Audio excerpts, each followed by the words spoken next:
Hello everyone, I am possible class में आप सभी का स्वागत है। तो आज हम पढ़ने वाले हैं ईवीएस के बारे में। इन्वायरमेंटल स्टडीज का आज हम करने वाले हैं रिवीजन, और वो रिवीजन मैं करके गई थी जब मैंने स्किल्ड का एग्जाम दिया था। तो जो भी मैंने अपने नोट्स बनाए थे उसी नोट्स को मैंने इस व्हाइट बोर्ड में अच्छे से लिखा हुआ है, क्योंकि नोट्स जो होते हैं वो हम लोग रफली बनाते हैं, राइट। तो इतनी गंदी हैंडराइटिंग में होता है कि अगर मैं उससे पढ़ाऊंगी तो आप लोगों को समझ में भी नहीं आएगा, तो इसलिए मैंने व्हाइट बोर्ड पे लिख दिया है। तो आज हम लोग इसी का रिवीजन करेंगे और इसमें से आपको 101% 30 मार्क्स से 30 मार्क्स आपको सीटेट में आ ही जाएंगे, ठीक है। तो अंत तक वीडियो जरूर देखिएगा, और जिसने चैनल को सब्सक्राइब नहीं किया है वो चैनल को सब्सक्राइब कर ले, ताकि आपको ऐसे ही नॉलेजेबल वीडियो मिलती रहे। तो चलिए बिना टाइम वेस्ट किए स्टार्ट करते हैं। Bamboo and rope bridge, bamboo और रस्सी का ब्रिज कहाँ यूज किया जाता है? तो आंसर क्या आएगा आपका? आसाम में यूज किया जाता है, ठीक है। वल्लम क्या है? तो वल्लम जो है वो एक प्रकार की लकड़ी की नाव है जो कि केरला में इस्तेमाल की जाती है, ठीक है। ऐसा क्वेश्चन आता है कि वल्लम क्या है? तो वल्लम क्या है? एक प्रकार की नाव है, लकड़ी की नाव है जो कि केरला में इस्तेमाल की जाती है। इसके बाद कैमल कार्ट, ऊंट की जो गाड़ी होती है वो कहाँ पर पाई जाती है? तो राजस्थान में सबसे ज्यादा कैमल कार्ट का इस्तेमाल किया जाता है। इसके बाद है बुलक कार्ट, बुलक कार्ट कहाँ यूज किया जाता है?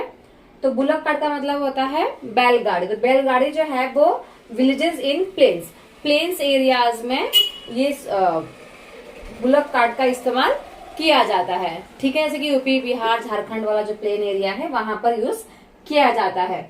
इसके बाद fifth one, the path are rocky and uneven in mountain में जो रास्ता होता है वो ठीक से नहीं होता है, रॉकी होता है, पथरीला रास्ता होता है, और एकदम सीधा नहीं होता है, टूटा फूटा रास्ता होता है। तो वो सबसे ज्यादा कहाँ पाया जाएगा?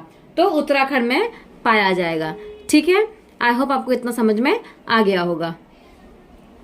Sixth one, a bird has its eyes on its head and the holes are covered with feather। मतलब जो बर्ड होते हैं, जो पंछी होती है ना, उनकी आंखें कहाँ होती है? उनके सर में होती है। आपने देखा होगा उल्लू वगैरह जो भी होते हैं उनके माथे पे ही क्या होता है? उनकी आंखें होती है, ठीक है। और क्या होता है? होल्स भी होते हैं, बट होल्स कहाँ होते हैं? उनके पंखों में छुपे होते हैं। पंख में छुपे होने की वजह से वो हमें दिख नहीं पाते। तो ये जो होल है वो किस चीज का काम करती है? They help them to hear, सुनने के काम आती है। तो इनके जो कान है, जो होल है ना, वो उनको सुनने में मदद करते हैं, ठीक है। जो लिजर्ड होती है, जो छिपकलियां होती हैं, उनके कान भी सेम ही होते हैं, छुपे होते हैं, उनके बालों में छुपे होते हैं, ठीक है। तो वो हमें दिख नहीं पाते, और वो होल क्या करते हैं? उनको सुनने में मदद करते हैं। जो क्रोकोडाइल होता है, मगरमच्छ जो होता है, उसकी जो कान होती है वो भी सेम ही होते हैं। जैसे बर्ड और लिजर्ड के कान होते हैं ना, वैसे क्रोकोडाइल के भी कान होते हैं, but we can't see them, हम उनको नहीं देख सकते हैं। जैसे कि बर्ड्स के भी हम लोग नहीं देख सकते थे और लिजर्ड के भी हम लोग नहीं देख सकते हैं, ठीक है। तो इसमें से भी एक क्वेश्चन एग्जाम में आता ही आता है कि जो बर्ड्स होती है उनकी आंखें कहाँ होती है। ऐसा क्वेश्चन आया हुआ है जब मैंने स्टेट का एग्जाम दिया था तब। तो आपको आंसर क्या आना चाहिए? यहाँ पे हेड आना चाहिए, ठीक है। होल्स जो है वो किस चीज का काम करती है? तो होल्स जो है वो बर्ड्स, लिजर्ड एंड क्रोकोडाइल को सुनने में मदद करती है, ठीक है। 9th क्वेश्चन को देखेंगे अब। डिफरेंट जो पैटर्न्स होते हैं on the animals are due to the hair of their skin. तो जो एनिमल्स होते हैं, जैसे कि आपने जेब्रा देखा होगा, लायन देखा होगा, टाइगर देखा होगा। लायन में तो नहीं होता, टाइगर में होता है, और जेब्रा में भी होता है, चीता में भी होता है। तो ये जो डिफरेंट पैटर्न्स होते हैं ना, येलो, ब्लैक, जैसे कि जेब्रा होता है व्हाइट, ब्लैक, तो ये किस चीज की वजह से होता है? तो उनके बॉडी पे जो उनके स्किन पे जो उनके बाल होते हैं ना, उसकी वजह से ये डिफरेंट पैटर्न जो है वो बनते हैं, ठीक है। ये क्वेश्चन भी ईवीएस के पेपर में बहुत बार आया हुआ है कि जो एनिमल्स है उनके बॉडी में जो डिफरेंट पैटर्न्स बनते हैं वो किसके थ्रू बनते हैं। तो आपका आंसर क्या आना चाहिए? स्किन में जो हेयर होता है, उनके बालों की वजह से डिफरेंट डिफरेंट पैटर्न्स बन पाते हैं। ठीक है। 10th one, animals with years outside the body give birth. जो एनिमल्स होते हैं तो जिनका कान उनके बॉडी के बाहर होता है, जिसके कान को हम देख सकते हैं, वो एनिमल्स क्या करते हैं, एक बेबी बॉर्न करते हैं। ठीक है, एक बच्चे को जन्म देते हैं। जो एनिमल्स जिसका कान हम लोग देख सकते हैं, फॉर एग्जाम्पल गाय, भैंस, बकरी, उस सबको हम देख सकते हैं ना, उनके कान को हम लोग देख सकते हैं। तो वो लोग क्या करते हैं, एक बच्चे को जन्म देते हैं। जबकि जो एनिमल्स के कान हम लोग नहीं देख सकते हैं, वो किसी के हेयर में छुपे होते हैं या कान के अंदर छुपे होते हैं, सॉरी फेदर के अंदर छुपे होते हैं, पंखों के अंदर छुपे होते हैं, तो वो एनिमल्स जो है वो अंडे देते हैं। जैसे कि आप बर्ड्स, कोई भी बर्ड्स को ले लो, उनके कान हमें नहीं दिखते तो वो क्या करते हैं, अंडे देते हैं। ठीक है, तो जिसके भी कान हम लोग नहीं देख सकते, जैसे कि लीजर्ड हो गया, क्रोकोडाइल, इतना बड़ा एनिमल क्रोकोडाइल है, बट उसके कान भी हम लोग नहीं दे सकते ना, तो क्रोकोडाइल भी क्या करता है, अंडा देता है। ठीक है, बर्ड्स भी क्या करते हैं, अंडे देते हैं, क्योंकि उनके कान को हम लोग नहीं देख सकते हैं। बट जिसके कान को हम लोग देख सकते हैं, वो क्या करते हैं, एक बच्चे को जन्म देते हैं। जैसे कि इंसान, अगर आप इंसान को भी देखोगे तो उनके कान हम लोग देख सकते हैं, तो इंसान भी क्या करते हैं, एक बेबी को ही जन्म देते हैं। तो आई होप आपको इतना समझ में आ गया होगा। चलिए देखते हैं 12th नंबर का। Oldest female elephant became the head of the heard. जो सबसे ओल्डेस्ट फीमेल एलिफेंट होती है ना, वो क्या बन जाती है, झुंड की हेड बन जाती है। ठीक है, तो झुंड की हेड कौन होती है, तो एक ओल्डेस्ट फीमेल एलिफेंट, सबसे बूढ़ी मादा एलिफेंट। ठीक है, जो मादा हाथी होती है वो झुंड की क्या होती है, हेड होती है। जैसे कि हमारे घर में सबसे ओल्डेस्ट कौन होता है, दादी और दादा होते हैं, तो हमारे घर के हेड भी कौन होते हैं, दादी और दादा, राइट। उसी तरीके से एक झुंड की हेड कौन होती है, ओल्डेस्ट फीमेल एलिफेंट। ओके, चलो देखते हैं 13 one. There is no male elephant in the herd, they left as they turn 14 और 15। जो उनका झुंड होता है ना, उसमें कोई भी मेल एलिफेंट नहीं होता है, मतलब कोई भी नर हाथी नहीं होता है। ठीक है, और अगर होता भी है तो जब वो 14 और 15 साल के होते हैं तो वो क्या करते हैं, अपने झुंड को छोड़ देते हैं और अकेले ही रहना स्टार्ट कर देते हैं। ठीक है, तो अगर कोई मेल होता भी है तो जो बच्चे वाले होते हैं ना, हाथी के जो बच्चे होते हैं छोटे छोटे, वही उनके झुंड में रहते हैं। जब वो बच्चे 14 और 15 ईयर्स के हो जाते हैं तो वो क्या करते हैं, अपने झुंड को छोड़ देते हैं। तो जो झुंड होता है उसमें कोई भी मेल एलिफेंट नहीं होता है। ठीक है, चलो देखते हैं next one. An adult elephant can eat up to 100 kgs of leaves and twigs a day. जो यंग हाथी होता है ना, तो वो पूरे दिन में, मतलब एक दिन में 100 kg तक लीव्स एंड ट्विंग्स खा सकता है, मतलब 100 kg तक पत्ते और टहनियां खा सकता है। एक यंग हाथी कितने किलो तक पत्ते खा सकता है, तो आंसर क्या आएगा, 100 किलो तक पत्ते खा सकता है। ये क्वेश्चन बहुत इंपॉर्टेंट है, एग्जाम में बहुत बार आया हुआ है। ठीक है, 100 kg याद रखेंगे, बहुत लोग को कंफ्यूजन हो जाता है और 1000 kg में टिक लगा के आ जाते हैं, तो 1000 नहीं आएगा, आंसर क्या आएगा, 100 kg तक। ठीक है, 100 kg तक कौन खाता है, तो एक यंग एलिफेंट खाता है। ठीक है, चलिए आगे देखते हैं। Elephant sleep for only 2 to 4 hours a day। एक एलिफेंट है, एक हाथी है, वो कितने घंटे सोता है, तो 2 से लेकर 4 घंटे तक ही सोता है। ये आंसर भी बहुत इंपॉर्टेंट है, एग्जाम में आया हुआ है। ठीक है, तो एक जो हाथी है वो कितने घंटे सोता है, 2 से लेकर 4 घंटे ही सोता है पूरे दिन में। Okay, the mud keeps their skin cool. आपने देखा होगा हाथियों को कीचड़ में लोट पोट करते हुए। ठीक है, तो जो हाथी होती है वो कीचड़ में इसलिए रहती है क्योंकि उनके बॉडी को वो ठंडा करता है। ठीक है, तो ऐसा क्वेश्चन भी एग्जाम में आया हुआ है कि जो हाथी हैं वो कीचड़ में क्यों लोटपोट करती है, क्योंकि जो इनकी स्किन होती है वो वहां पर ठंडी हो जाती है, इसलिए। ठीक है, next question, the big ears also work like fans, they flap this to keep themself cool. तो जो उनके बड़े बड़े कान होते हैं वो किस चीज का काम करते हैं? फैंस का काम करते हैं। किसका काम करते हैं? फैंस। आपने देखा होगा हाथियों को पूरा अपना कान हिलाते हुए, देखा होगा ना आपने, जो उनके कान होते हैं बड़े बड़े पूरे टाइम हिलाते रहते हैं। तो क्यों हिलाते हैं? क्योंकि उससे भी उनकी बॉडी को ठंडक मिलती है। ठीक है, क्या मिलती है? ठंडक। जो कान है वो उनके बॉडी को ठंडा महसूस करवाता है, इसलिए वो क्या करते हैं? पूरे टाइम कान को हिलाते रहते हैं। Okay, 10 to 12 female elephants and young ones in a herd. एक झुंड में कितने फीमेल एलिफेंट होती हैं? तो 10 से 12। ये क्वेश्चन भी एग्जाम में आया हुआ है। मतलब कि एलिफेंट वाला जो टॉपिक है, जितना भी मैंने इसमें से पढ़ाया, ये इम्पोर्टेंट टॉपिक है। इसमें से 2-3 मार्क्स का एग्जाम में आता ही है। ठीक है, तो एक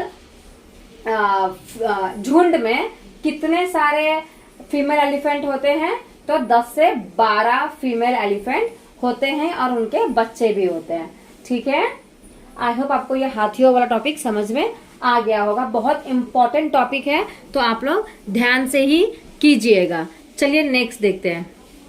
अब हम पढ़ेंगे खेजड़ी विलेज के बारे में। ठीक है, तो जितनी भी टॉपिक है ये सब खेजड़ी विलेज के बारे में ही है, और ये एक अपने आप में इम्पोर्टेंट टॉपिक है।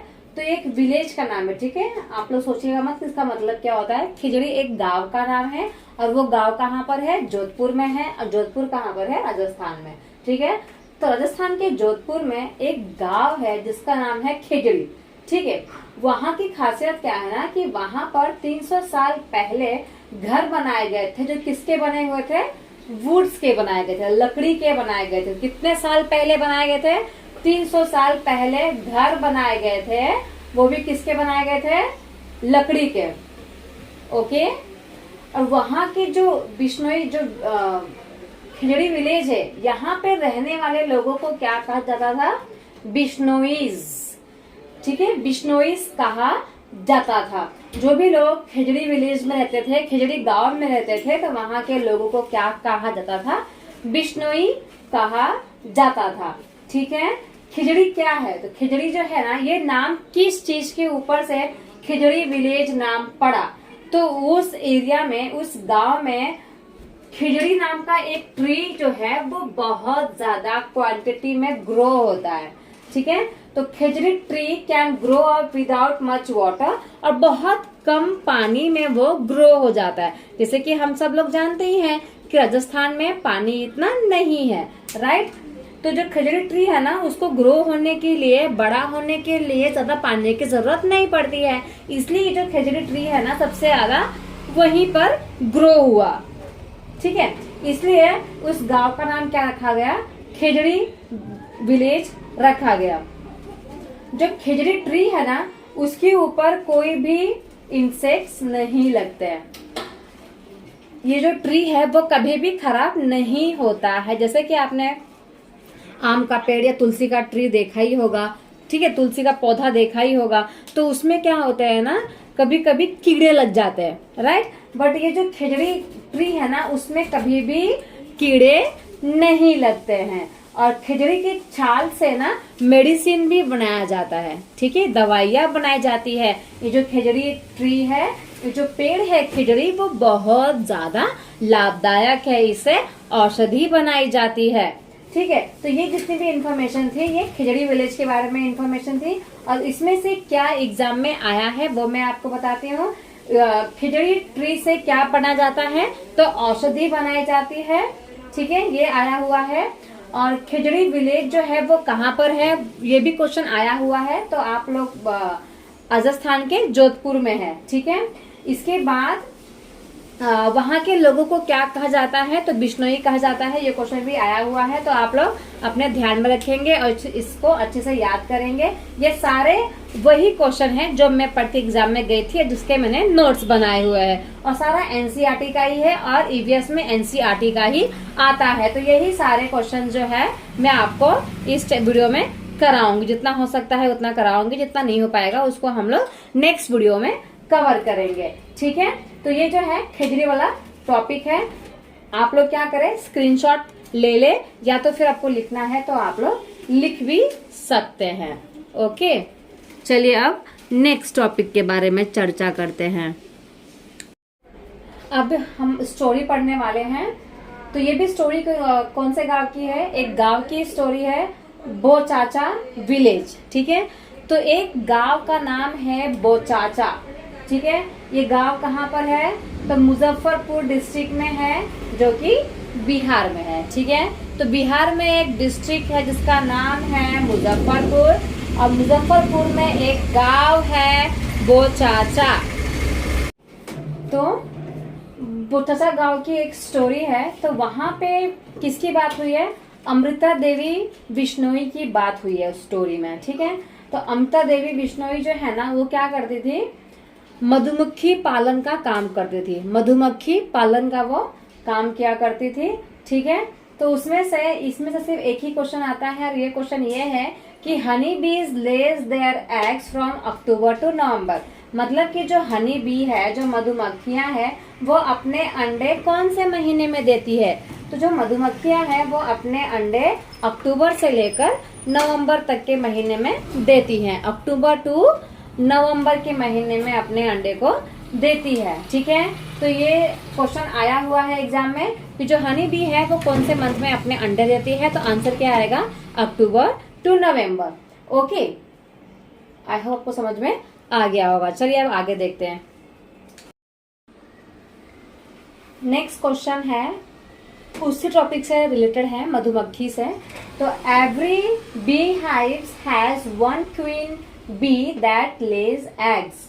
हर एक, देखो जो मधुमक्खी का छत्ता होता है ना, एवरी बी हाइव्स, हर एक मधुमक्खी के छत्ते में एक क्वीन मधुमक्खी होती है। ठीक है, क्वीन मधुमक्खी होती है, और वही क्या करती है, अंडे देती है। ठीक है, सारे मधुमक्खियां अंडे नहीं देती है, जो एक क्वीन मधुमक्खी होती है ना, सिर्फ वही अंडे देती है। और जो उनका मधुमक्खी का छत्ता होता है ना, उसमें बहुत कम मेल मधुमक्खी होते हैं। ठीक है, मेल जो होते हैं वो बहुत कम होते हैं। मोस्टली क्या होती है, फीमेल ही होती हैं एक मधुमक्खी के छत्ते में। और जो क्वीन होती है ना, क्वीन मधुमक्खी, वही क्या करती है, अंडे देती है। और बाकी जितने भी मधुमक्खी होती है, जितने भी बीज होते हैं ना, वो एक वर्कर की तरह काम करते हैं। मतलब क्वीन जो भी बोलेगी उसके लिए खाना लेके आना। ठीक है, तो फूल में से क्या करती हैं, रस लेके खाना लेके जाती हैं। तो जितनी भी मधुमक्खियां हैं उनका काम होता है एक वर्कर की तरह काम करना, और सिर्फ क्वीन का ही हक होता है कि वो आराम करेगी और अंडे देगी। ठीक है, सबसे ज्यादा मधुमक्खी पालन कौन से स्टेट में होता है, तो सबसे ज्यादा मधुमक्खी पालन बिहार, झारखंड, जम्मू एंड कश्मीर, हिमाचल प्रदेश में होता है। ठीक है, कहाँ होता है सबसे ज्यादा, तो बिहार, झारखंड, जम्मू एंड कश्मीर एंड हिमाचल प्रदेश। ठीक है, तो आई होप आपको समझ में आ गया होगा। तो इसमें भी ये टॉपिक बहुत ज्यादा इम्पोर्टेंट है। जैसे एलिफेंट के झुंड में क्या होती है, जो सबसे ओल्डेस्ट फीमेल एलिफेंट होती है वो क्या होती है, उनकी हेड होती है। उसी तरीके से मधुमक्खी के छत्ते पे जो एक ही मधुमक्खी जो होती है वो क्वीन होती है, और वही मधुमक्खी क्या करेगी, अंडे देगी। बाकी सारे मधुमक्खियों को अंडा देने का अधिकार नहीं होता है, वो एक वर्कर की तरह ही काम करती है। ठीक है, इस बात पे आप ध्यान देंगे। इसका आप चाहो तो स्क्रीनशॉट निकाल सकते हो, या तो फिर आप रफली लिख सकते हो। तो अब हम जानने वाले हैं न्यू टॉपिक के बारे में, जो कि है कोझिकोड। ठीक है, तो कोझिकोड जो है ये क्या है, कोझिकोड जो है एक टाउन का नाम है जो कि केरला में है। ऐसे एग्जांपल्स भी आते हैं, किसी भी टाउन का नाम दे देंगे और बोलेंगे कि ये टाउन कौन से स्टेट में है। ठीक है, तो आपको याद रखना है कि कोझिकोड जो है एक टाउन है जो कि केरला में है। ओके, नेक्स्ट है मडगांव। तो ये मडगांव कहाँ पर है, तो मडगांव जो है वो भी एक टाउन है जो कि गोवा में है। ओके, कहाँ पर है, गोवा में। इसके बाद एक क्वेश्चन और एक बार आया था 2014 और 15 में भी, कि गोवा से लेकर अगर आपको केरला जाना है तो उसके बीच में, उस रूट में कितने ब्रिजेस आते हैं और कितने टनल्स आते हैं। ठीक है, आप गोवा टू केरला जा रहे हैं तो उसके रूट में कितने ब्रिजेस आते हैं और कितने टनल्स आते हैं। ठीक है, तो कितने ब्रिज कितने आते हैं, 2000 ब्रिज आते हैं। कितने ब्रिज आते हैं, 2000 ब्रिज। और कितने टनल्स आते हैं, 92 टनल्स। ओके, इसके बाद कभी कभी ऐसे क्वेश्चंस भी आते हैं कि आपको गुजरात से जाना है केरला।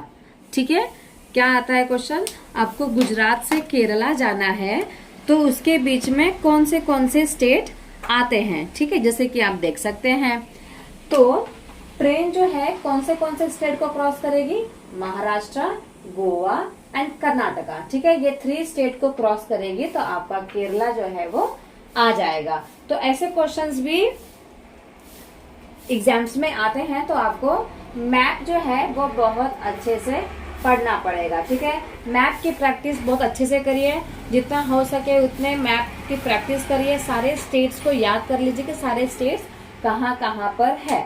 ठीक है, नेक्स्ट क्वेश्चन क्या है, कोट्टयम क्या है। कोट्टयम जो है एक टाउन है जो कहाँ पर है, कौन से स्टेट में है कोट्टयम नाम का टाउन, तो आपको आना चाहिए। ठीक है, तो कोट्टयम नाम का जो टाउन है वो केरला में है।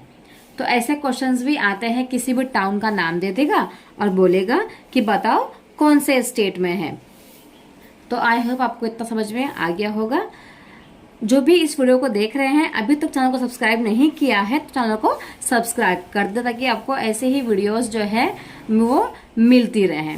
और अगर आपको कुछ वीडियो समझ में नहीं आ रहा है, कुछ प्रॉब्लम है, तो आप मुझे कमेंट सेक्शन में बता सकते हैं ताकि मैं अपने वीडियो में इम्प्रूवमेंट लेके आऊँ। अगर वीडियो अच्छा लग रहा है तो आप तारीफ भी कर सकते हैं, ताकि मुझे थोड़ा मोटिवेशन मिले और मैं आपको ऐसे ही वीडियो बनाती रहूँ आप लोगों के लिए। चलिए आगे देखते हैं। आई होप आपको इतना समझ में आ गया होगा। तो आज के लिए हम इतना ही करेंगे, जो बचा है वो हम नेक्स्ट वीडियो में करेंगे। ठीक है, तो आज हमने जो भी पढ़ा है उसका आपको रिवीजन करना है अच्छे से, क्योंकि जितने भी टॉपिक्स मैंने आज क्लियर किए हैं सारे के सारे बहुत ज़्यादा इम्पोर्टेंट है आपके सीटेट के एग्ज़ाम के लिए। तो आप अच्छे से उसकी तैयारी करें, अच्छा सा नोट्स बना ले, एक बार रफली एक बार नोट्स बना ले उसका, और उसको बार बार क्या करें आप रिवाइज करते रहें। ठीक है, जो भी हम लोग ने आज पढ़ा है, जैसे कि एलिफेंट्स के बारे में पढ़ा हम लोग ने, बर्ड्स के बारे में पढ़ा, इसके बाद खेजड़ी जो विलेज है उसके बारे में पढ़ा, इसके बाद कोझीकोड के बारे में पढ़ा, राइट। स्टोरी पढ़ा हम लोग ने मुजफ्फरपुर वाली, जो कि किसका पालन करती थी, मधुमक्खी का पालन करती थी, तो उसका भी आपको अच्छे से पढ़ना है, वो बहुत इम्पोर्टेंट टॉपिक है, राइट। तो ये सारा आप आज पढ़ लीजिए, अच्छे से क्लियर कर लीजिए अपने दिमाग में कॉन्सेप्ट सारे, और कल हम लोग नेक्स्ट टॉपिक स्टार्ट करेंगे। ठीक है, जितना हो सकेगा उतना जल्दी जल्दी हम लोग क्लियर करेंगे, क्योंकि एग्जाम कभी भी आप लोगों की हो सकती है। एंड वन मोर थिंग, अगर आपको वीडियो पसंद आई है तो चैनल को सब्सक्राइब करें, लाइक कमेंट शेयर जरूर करें। और अगर आप मुझे कोई सजेशन देना चाहते हैं कि वीडियो इतनी अच्छी नहीं है, क्लियरिटी अच्छी नहीं है, आपका स्पीकिंग अच्छी नहीं है, नहीं समझ में आ रहा, जो भी है, या पढ़ाने का तरीका अच्छा नहीं है, जो भी आपको लगता है तो आप मुझे कमेंट सेक्शन में बता दीजिएगा, ताकि मैं उसमें इम्प्रूवमेंट करूँ और नेक्स्ट वीडियो में उसको मैं अच्छा कर सकूँ। ठीक है, और अगर अच्छा लगता है तो आप तारीफ भी कर सकते हैं, ताकि मुझे मोटिवेशन मिले। तो आज के लिए इतना ही। Thank you so much everyone. कल फिर मिलेंगे नए वीडियो के साथ। जय हिंद।